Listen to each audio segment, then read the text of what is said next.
Magandang araw mga kaibigan. Happy New Year sa inyong lahat. Medyo bad news po itong ibalita ko sa inyo, lalo na sa mga nagtratrabaho sa private sector, mga kababayan nating Pilipino. Tataas ang singil, contribution ng SSS sa mga private workers. Ito, may post si Mr. Jay Sonsa. Sabi niya, after taking the 62 billion pesos of its funds, SSS funds, and transferred it to Finance Department, Island Maharlika Wealth Funds, and until now, there is no report of what happened to the money of SSS members.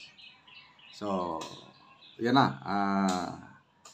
Klaro na yan 62 billion pera ng SSS i-transfer sa Finance Department, according to Mr. Jay Sonsa. So, ito ngayon, may balita ang Manila Bulletin na nagsasabi, ang title is, Private Sector Workers Face Higher SSS Deductions Beginning 2025. Purpose is to shore up revenues and ensure long-term stability. So, magkano ang increase? Basahin natin dito sa news mismo. Private security workers will soon face higher SSS deduction as the state-run pension fund announced increased contribution rates to shore up revenues and ensure long-term stability. Effective January 1, 2025, the SSS contribution rate will rise to 15%. Okay? So, may circular tungkol dyan. The adjusted contributions rate will apply to all business, employers and employees, household employers and workers, kasambahay, kasama ang mga kasambahay, self-employed individuals, voluntary and non-working spouse members, and land-based OFWs. So, maraming maapektuhan. Kaya magkano ang contribution? For business employers and employees, self-employed members, voluntary members, and non-working spouse members, the minimum monthly salary credit will increase to 5,000, while the maximum will be adjusted to 20,000. So, hindi nakalagay dito magkano ang contribution ngayon.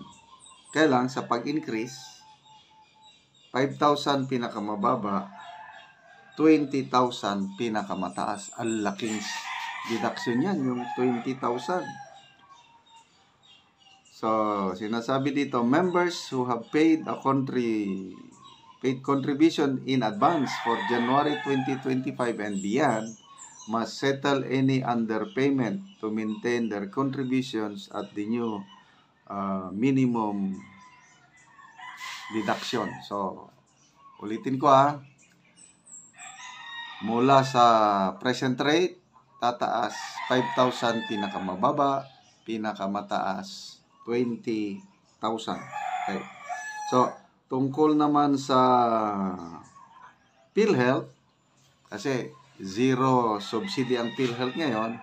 Sa ngayon, nagsabi ang PhilHealth Management na wala pang increase. Kaya lang, according to Dr. Tony Liachon, yung health advocate, darating ang panahon na mag-increase ang deduction ng PhilHealth to cover up yung subsidy kasi na zero ngayon, dapat yun ang pambayad sa contribution ng mga indirect contributors. Example, senior citizen, mga persons with disabilities, mga indigents. Yan, hindi nakaka-contribute nito ng PhilHealth contribution, kaya ang magbayad nito yung government subsidy. Ngayon, zero government subsidy. So, pag walang gagawin ng PhilHealth, mauubusan sila ng pundo. So, ang gagawin, mag-increase ng contribution at most likely, according to Dr. Tony Liachon, ang mga paying members, example, ito, yung mga private sector, government employees na nagko-contribute, automatic deduction. Darating daw ang panahon, sabi ni Dr. Tony Liachon, na mag-increase ang deduction ng PhilHealth. So, ano ngayon ang magiging outlook ng bagong taon sa mga Pilipino? Ito, may survey ang SWS. Looking forward for the new year with hope. Okay. So usually, basta bagong tuig, bagong taon, tumataas ang pag-asa ng bawat Pilipino. Kasi, panimula eh. So ito, yung SWS survey last year, December 2023, as they look forward for 2024, 96% sa mga sinorvey, they are looking with hope. So, mataas. Okay? Sa ngayon, from 2024, looking forward 2025, bumaba na. 90% na lang ang looking forward with hope. Sabi ng SWS, ito na daw ang lowest level of hope since 2008-2009. Itong panahon na 2008-2009, nagkaroon ng global food crisis sa buong mundo. Kaya, mababa yung level of hope. Ngayon, wala namang global food crisis. Okay, isang tinanong din yung entering the new year with fear. Sa survey ng SWS noong 2003, looking forward for 2004, 3% lang sa mga respondents ang nagsabi na they are entering the new year with fear. So, mababa. But then, this year, from 2024, entering 2025, 10% sa mga respondents ang nagsabi na may takot sila sa puso as they enter the new year for 2025. And according to SWS, ito ang highest level of fear since 2008 and 2009 dahil nga sa global food crisis noon. So mataas. Nung panahon ng pandemic, walang ganitong taas na level of fear.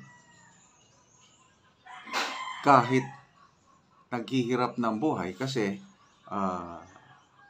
sa tingin ko, it's because of leadership. May tiwala sila sa namamahala sa gobyerno. Kaya, laban lang. Yun, nung panahon ng pandemic, hindi nakaabot ng ganitong they are entering New Year with a very high level of fear, or they are looking forward to the New Year with a very low level of hope. Bakit ngayon, wala namang pandemic, wala namang global food crisis, ganito ang resulta? Yan na, depende na sa namamahala sa gobyerno. Yung trust and confidence nila sa kanilang gobyerno. Kaya, ganito ang outlook ng mga Pilipino. So, sa mga nagtatrabaho sa private sector, mabuting malaman nyo na huwag kayong mabigla kung tataas ang kaltas sa inyong SSS contribution. Kasi nga, nabawasan ng 62 billion yung pondo ng SSS at i-transfer sa Finance Department. So, bad news po yan.